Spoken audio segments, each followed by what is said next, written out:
Solids chapter में types of solids NMDCAT की demand है, आयोनिक सॉलिड्स और molecular solids as well as crystal lattice. तो ये सारी चीज़ें जो है हर टेक्स्ट बुक में मौजूद हैं और आप इनको समझ के पढ़ के फिर देखें कि आया इससे मेरी लर्निंग ऑब्जेक्टिव्स जो हैं वो कंप्लीट होती हैं कि नहीं। तो उसमें first of all describe crystalline solids.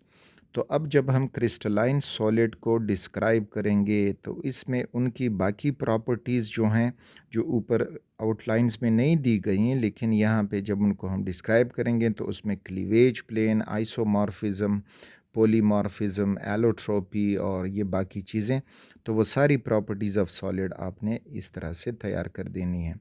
उसके बाद है 3 factors that affect the shape of an ionic solid. तो ये एक फैक्टर है जो शेप ऑफ आयोनिक सॉलिड उसका जो बनना है, क्यूबिक बनेगा, फेस सेंटर्ड बनेगा कि क्या बनेगा, बॉडी सेंटर्ड बनेगा, सिंपल क्यूबिक बनेगा। तो उसमें कुछ फैक्टर्स हैं जो आयोनिक क्रिस्टल के शेप को इफ़ेक्ट करते हैं। उसके बाद है description of ionic and molecular solid. Yes, तो आयोनिक सॉलिड कौन से होते हैं उनका इंट्रोडक्शन, मॉलिक्यूलर सॉलिड कौन से होते हैं उनका इंट्रोडक्शन, और फिर इनकी प्रॉपर्टीज़ जो दी गई हैं। तो एक तो आपसे इस किस्म का क्वेश्चन पूछा जा सकता गिवन में से कौन सा आयोनिक सॉलिड है, कौन सा मॉलिक्यूलर सॉलिड है। तो उनको पहचानने के लिए आपको इनका इंट्रोडक्शन और प्रॉपर्टी ज़रूर समझना होगी।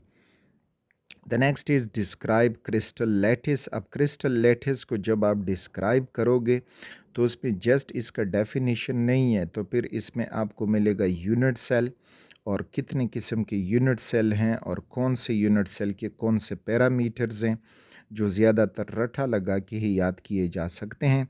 एस्पेशली जो क्यूबिक यूनिट सेल है या क्यूबिक क्रिस्टल है, तो इसको आपने कम्प्लीटली तैयार करना होगा। It is easy to understand. और फिर इसके जो फर्दर टाइप हैं, simple cubic, face centred cubic, body centred cubic, तो वो चीज़ें आपसे पूछी जा सकती हैं। तो कम से कम क्यूबिक यूनिट सेल का ज़्यादा से ज़्यादा आपका जो है कमांड होना चाहिए। उसके बाद फिर दिया गया है लैटिस एनर्जी, जो आयोनिक सॉलिड की प्रॉपर्टी है। तो लैटिस एनर्जी होती क्या है, उसका जो प्रॉपर इक्वेशन है, जो रिएक्शन उनका होता है, तो वो पूछा जाता है कि which of the following represent the change in the lattice energy या enthalpy for the lattice energy. ठीक।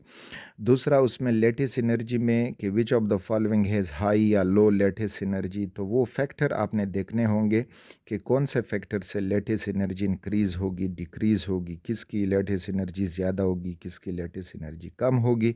And again the related topics, video links given in the description.